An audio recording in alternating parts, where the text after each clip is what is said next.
The Edo State Governor-elect, Monday Okpebholo, on Wednesday, called on banks to halt the granting of loans to the state government during the transition period.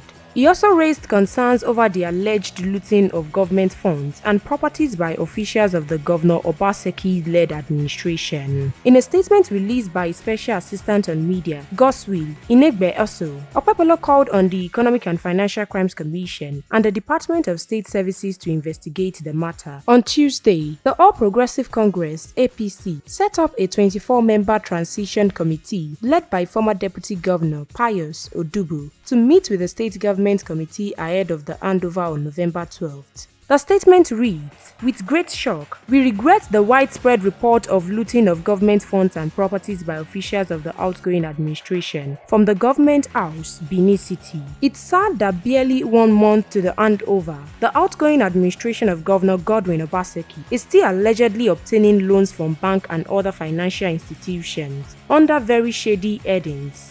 Okpebholo cautioned banks and other financial institutions to desist from any dealings that would undermine the finances of the state, especially the granting of loans to Edo State government during this transition period.